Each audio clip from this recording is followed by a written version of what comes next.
Hai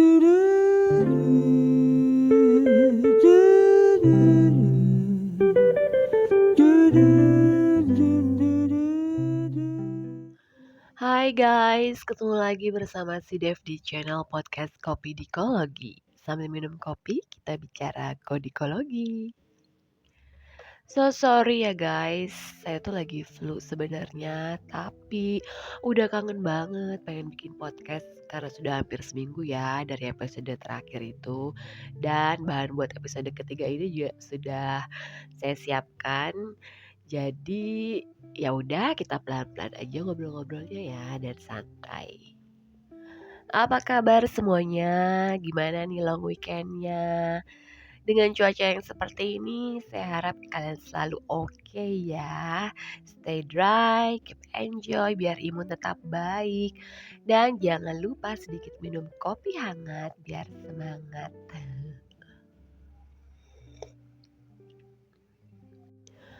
Menyambung kopi dikologi episode 2 sebelumnya, setelah kita membahas ingatan dunia kemarin itu kan, serta naskah-naskah kuno Nusantara yang telah ditetapkan sebagai ingatan dunia atau Memory of the World, di episode ketiga ini kita akan membahas naskah pertama yang ditetapkan sebagai Memory of the World tersebut. Kau masih ingat nggak naskah apa? Iya, naskah Lagaligo. Naskah Lagaligo ini ditetapkan sebagai Memory of the World pada sekitar 14 tahun yang lalu deh, yaitu tahun 2011. Kali ini kita akan secara spesifik membahas kajian naskah Lagaligo yang sangat menarik banget nih guys, karena diulas dari perspektif ilmu arsitektur, yaitu mengenai lanskap historis. Wah, penasaran ya? Sebelumnya saya mau kasih tahu dulu kalau pembahasan yang akan kita lakukan kali ini itu berasal dari artikel yang ditulis oleh peneliti bernama Ricky Purbaya dari Universitas Indonesia, khususnya dari klaster sejarah, teori, arsitektur vernakular, dan pusaka Departemen Arsitektur. Kajian naskah ini telah terbit dalam Proceedings Seminar Nasional Naskah Nusantara Volume 1 Februari 2023. Referensi dan link artikelnya bisa kamu lihat di deskripsi video ya. Sebelum pembahasan, saya mau disclaimer dahulu ya guys. Kalau podcast Kopi Dikologi ini tidak terafiliasi dengan lembaga atau institusi manapun, baik pemerintahan maupun non-pemerintahan. Podcast Kopi Dikologi murni dikelola secara pribadi untuk membantu menyebarluaskan informasi dan pengetahuan tentang perkembangan dunia pernaskahan kuno Nusantara. Guys, mungkin kamu sudah pernah mendengar Lagaligo yang sangat terkenal ini ya, khususnya buat kamu yang berasal dari Bugis Makassar. Mudah-mudahan kamu sudah pernah tahu apa itu naskah Lagaligo ya, sebagai budaya kalian sendiri. Lagaligo adalah nama sebuah karya teks puisi yang ditulis dalam bahasa Bugis lama dengan menggunakan aksara asli Bugis. Tahu nggak apa aksara asli Bugis? Ya betul, Lontara namanya. Karya Lagaligo ini dikenal juga dengan nama Surek Galigo. Berasal dari sekitar abad ke-14 dengan bentuk awal berupa tradisi lisan, Lagaligo merupakan karya yang sangat panjang, yakni diperkirakan terdiri dari 6.000 halaman berukuran folio. Isi karya ini bersifat epik mitologis tentang kehidupan masa pra-Islam. Banyak naskah Lagaligo yang dapat ditemukan di seluruh dunia. Namun, sebagian besar naskah ini masih tersimpan di Sulawesi Selatan, baik dalam koleksi umum maupun koleksi pribadi. Naskah Lagaligo lainnya tersebar di beberapa tempat, seperti di Jakarta, Indonesia, di Leiden, Belanda, di London dan Manchester, Inggris, Berlin, Jerman, dan Washington DC, Amerika Serikat. Karena karya ini begitu panjang, tidak ada satupun naskah yang memuat keseluruhan isi teks Lagaligo. Naskah Lagaligo tercerai-berai di seluruh dunia. Masing-masing naskah berisi potongan-potongan karya tersebut. Beberapa di antaranya mencakup episode cerita yang lebih lengkap dan banyak, sedangkan yang lain hanya mengandung sedikit episode.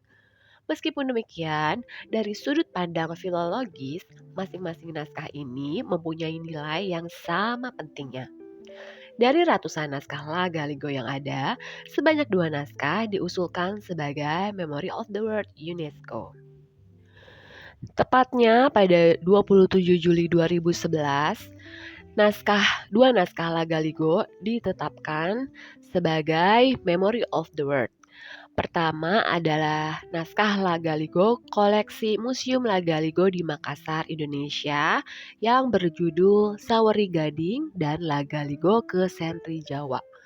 Kode naskahnya 2610-07.114. Kedua adalah naskah koleksi perpustakaan Universitas Leiden di Leiden, Belanda yang berjudul La Galigo. Kode naskahnya adalah NBG Book 188. Warisan dokumenter La Galigo ini diusulkan secara kolaboratif oleh 2 negara, yaitu Indonesia dan Belanda.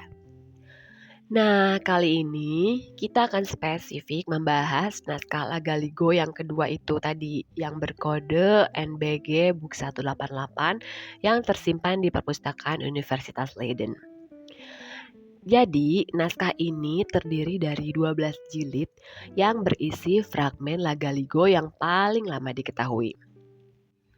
Seluruh naskah terdiri dari 2.851 halaman berukuran folio. Wow, tebal sekali ya. Naskah ini berasal dari pertengahan abad ke-19 dengan ditulis oleh Qolik Puji, atau nama lengkapnya Retna Kencana Qolik Puji Arung Pancana Toa Matinroe Ri Tucae, seorang putri dari Kedatuan Tanete, Sulawesi Selatan yang hidup pada tahun 1812 hingga 1876. Jadi, naskah ini ditulis oleh seorang perempuan, guys. Naskah dengan kode NBG Book 188 ini telah diterjemahkan ke dalam bahasa Indonesia. Pertama kali diterjemahkannya oleh Laside Daeng Tapala. Kemudian diteruskan oleh Faharudin Ambo Endra dan Muhammad Salim. Hasil terjemahan La Galigo telah diterbitkan dalam bentuk buku. Ada 3 jilid, yaitu jilid 1, 2, dan 3. Berkaitan dengan kajian lanskap historis berbasis naskah La Galigo yang ditulis oleh Ricky Purbaya yang tadi saya jelaskan di awal itu, yang dijadikan rujukan dalam artikel yang ditulis tersebut adalah terjemahan naskah La Galigo dengan kode NBG Book 188 ini. Penelitian Ricky Purbaya ini berjudul Preservasi Lanskap Historis melalui Identifikasi Elemen Lanskap pada Naskah La Galigo, membahas identifikasi elemen lanskap suatu daerah sebagai latar dari kisah dan peradaban pada naskah La Galigo. Identifikasi dan karakterisasi lanskap historis atas area yang disebutkan dalam naskah ini berpotensi digunakan sebagai tolak ukur untuk menentukan area preservasi daerah hijau yang diduga memiliki jejak historis. Wow, keren banget ya, bisa sangat relevan gitu loh. Kata lanskap diketahui pertama kali dicatat dalam bahasa Belanda, landskap, yaitu pada tahun 1598 oleh pelukis Belanda untuk menerangkan gambar pemandangan alam. Kata ini terdiri dari 2 suku kata, yaitu land yang menjelaskan tanah, daratan, atau tempat untuk tinggal, dan imbuhan skap yang berarti konstitusi, bentuk, dan kondisi. Berdasarkan definisi tersebut, diketahui bahwa landskap merupakan kondisi daratan atau tempat untuk tinggal. Mengenai lanskap historis, ada sebuah program nasional di Inggris nih yang dimulai sejak tahun 1994. Namanya Historic Landscape Characterization atau HLC, yakni sebuah metode atau landasan yang digunakan oleh English Heritage, sekarang bernama Historic England, untuk tata kelola lanskap, monumen, dan situs pada lingkungan historis.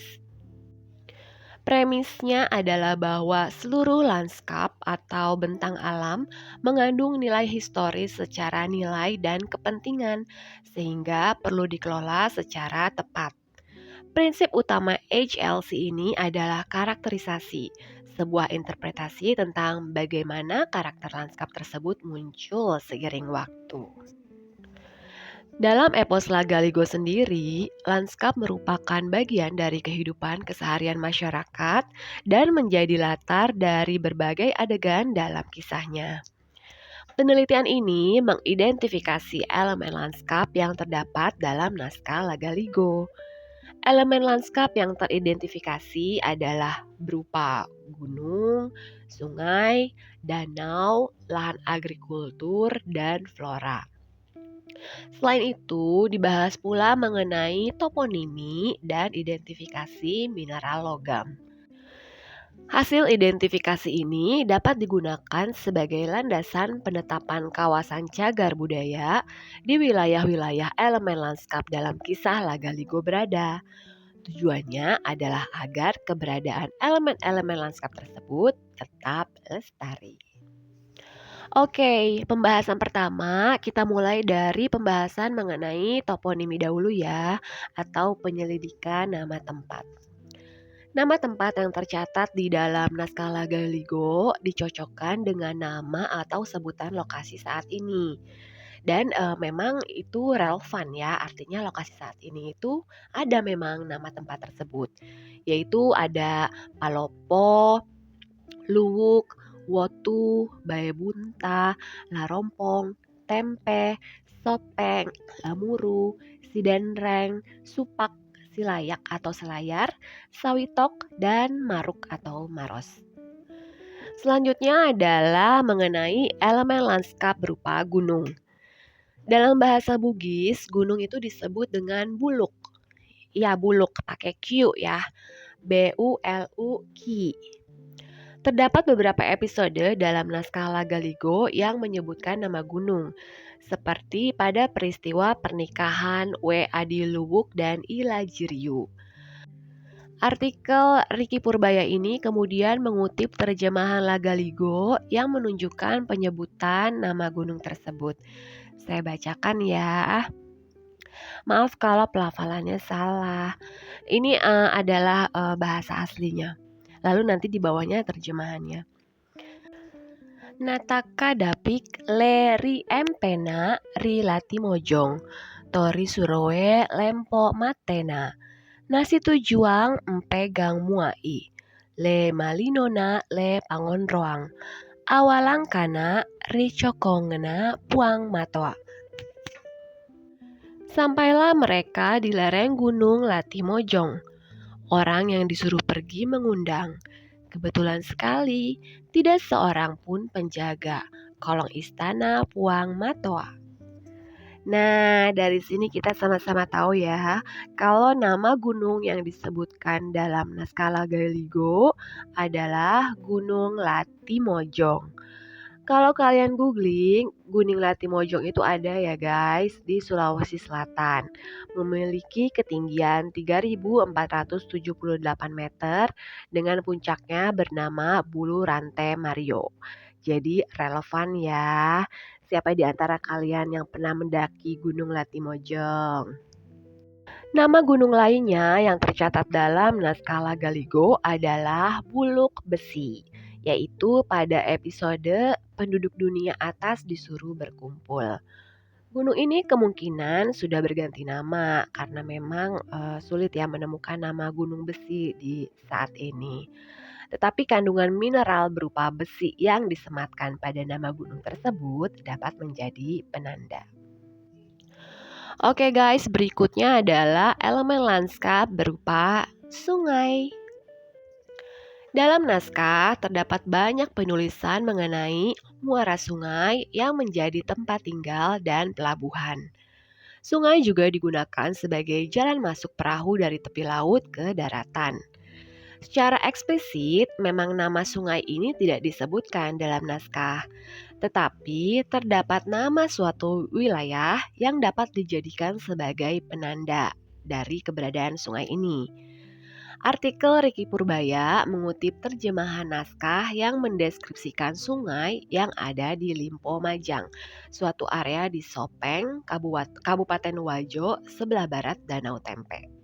Saya bacakan teksnya ya, dari bahasa Bugis lalu ada terjemahannya. Natanga beni mawajik mua, lena nyilik ironang watana menrek ri langik. Nalepang ceme ri soloke ri limpo majang. Le nainapa menrek manaik ri rualete. Tepat pada tengah malam benar, ia melihat dirinya naik ke langit. Singgah mandi di sungai di Limpo Majang.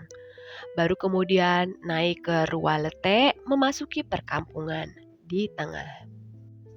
Guys, jika kalian googling saat ini, di Wikipedia itu terdapat keterangan bahwa Limpo Majang merupakan nama kelurahan di Kecamatan Mario Riawa, Kabupaten Sopeng, Sulawesi Selatan yang berada di antara sungai dan danau. Jadi relevan ya apa yang dituliskan dalam naskah sejak berabad-abad silam itu dengan kondisi saat ini. Berikutnya adalah elemen lanskap berupa danau. Ada nama Danau Tempe, yang kalau nama Danau Tempe ini sudah cukup familiar ya di telinga kita. Nama Danau Tempe ini disebutkan dalam episode perkawinan Lagaligo dengan Wetenrigangka di naskah Lagaligo ini. Terlihat pada cerita bahwa Danau Tempe itu memungkinkan Sawari Gading pergi dan pulang dengan cepat ke Cina, yang mengindikasikan relasi yang dekat antara Cina dan Danau Tempe. Tapi kalian tahu nggak guys, kalau Cina yang dimaksud di naskah Lagaligo ini bukanlah negara Cina atau Tiongkok yang terletak di Asia Timur sana ya, yang ibu kotanya Beijing itu. Jadi kalau menurut penelusuran Ian Caldwell tentang daerah bernama Cina dalam kisah Lagaligo, itu adalah menunjukkan wilayah Cina ini masih berada di dalam Teluk Bone menuju ke arah selatan yang sekarang masih bernama Kecamatan Cina, Kabupaten Bone. Dan kalau kalian googling, Kecamatan Cina di Kabupaten Bone, Sulawesi Selatan itu ada ya guys. Jadi valid, bukan negara Cina.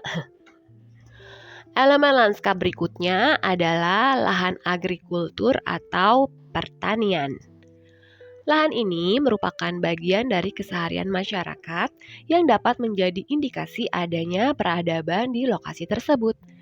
Lahan agrikultur yang tercatat dalam naskah Lagaligo adalah sawah, kebun, dan empang yang dapat dikategorikan sebagai lanskap kultural karena merupakan lanskap hasil olahan manusia untuk memenuhi kebutuhan pangan.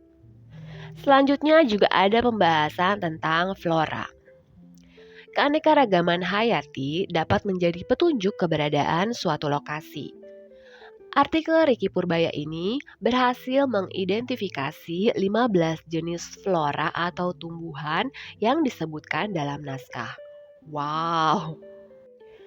Tumbuhan sendiri ya guys dapat hidup hingga ratusan tahun loh dan usianya dapat diperkirakan dengan metode pengambilan sampel bagian inti pohon dengan bor. Dari ke-15 jenis pohon yang terdata, ada 2 jenis pohon yang tidak atau belum teridentifikasi jenisnya, yaitu pohon bernama Aniniwara di Latimojong dan pohon Ila Walenreng. Ya, siapa tahu memang ke depan ini pohon bisa teridentifikasi ya, atau mungkin kamu ada pengetahuan apa gitu, siapa tahu memang itu adalah pohon kuno gitu misalnya. Bisa ditelusur lebih jauh, ini menarik sekali. Sayangnya, artikel ini tidak menyertakan kutipan teks naskah Lagaligo yang menyebutkan nama-nama pohon tersebut. Tidak seperti elemen lanskap lainnya yang telah disebutkan sebelumnya.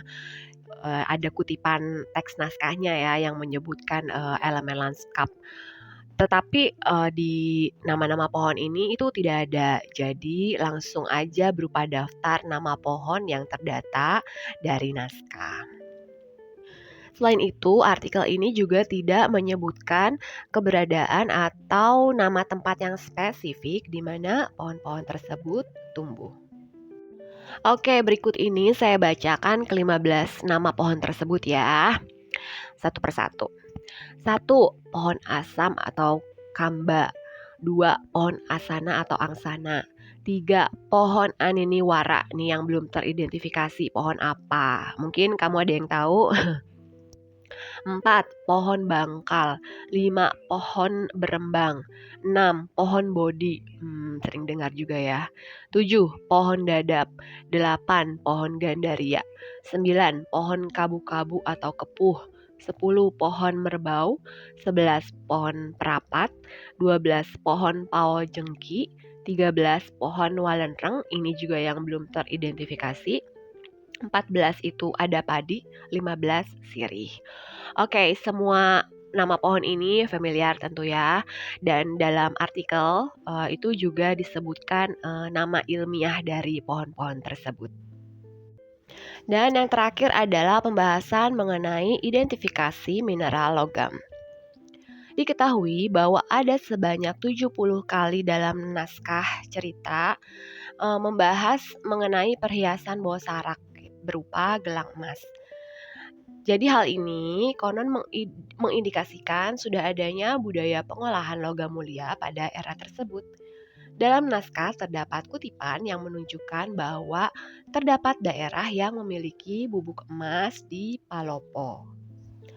Merujuk kepada peta cadangan mineral ESDM, dapat diduga bahwa mineral ini didapat dari area dekat Gunung Latimojong. Tersebut pula nama buluk besi, itu tadi gunung besi ya yang kita juga bahas sebelumnya, tetapi memang belum dapat ditemukan keberadaannya.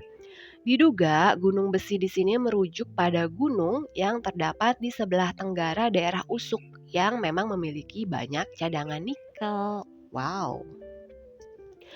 Adapun hasil penelitian ini adalah bahwa pemetaan nama tempat dan elemen lanskap dalam naskah Lagaligo yang disuperimposisi dengan peta cadangan mineral dan batu bara dari BMKG menunjukkan bahwa sebagian besar kawasan dengan cadangan mineral nikel berada pada daerah Usuk yang dikenal masyarakat sebagai lokasi awal terbentuknya Kedatuan Luwuk di Sulawesi Selatan. Hal ini dikuatkan juga dengan adanya area empang dan sawah. Selain itu, pada daerah Usu dan Palopo juga diperlukan perlakuan khusus nih, seperti penetapannya sebagai kawasan cagar budaya untuk menjaga agar keberadaan elemen-elemen lanskap yang dahulu merupakan latar dari beragam kisah di Lagaligo dapat tetap lestari. Guys, mengulas hasil kajian preservasi lanskap historis dalam naskah Lagaligo ini menunjukkan bahwa preservasi memori itu dapat dilakukan dengan berbagai cara. Bisa dengan pelestarian naskahnya atau pelestarian setting dari naskah tersebut. Dalam hal ini adalah lanskap. Penelitian yang ditulis oleh Ricky Purbaya ini memberi perspektif kepada kita bahwa naskah kuno menyimpan berbagai potensi yang relevan bagi kehidupan peradaban manusia saat ini. Kita hanya perlu menggalinya lebih mendalam dan spesifik serta menyebarluaskan hasil penggalian tersebut kepada halayak untuk kemajuan bersama. Kalau kamu setuju dengan pendapat saya tadi, kamu bisa like, comment, subscribe, dan share sebanyak-banyaknya video ini biar semakin menginspirasi, khususnya generasi muda untuk turut menggali berbagai potensi yang terkandung dalam naskah kuno, apapun latar belakang studi dan minat kamu. Karena kalau bukan kita, siapa lagi? By the way, terima kasih kepada Pak Riki Purbaya atas riset Bapak yang menarik berbasis naskah Lagaligo ini. Kami tunggu riset-riset arsitektur lainnya yang berbasis naskah kuno ya, Pak. Oke guys, sekian dulu dari saya. Kita ketemu lagi di episode Kopi Dikologi berikutnya. Bye-bye.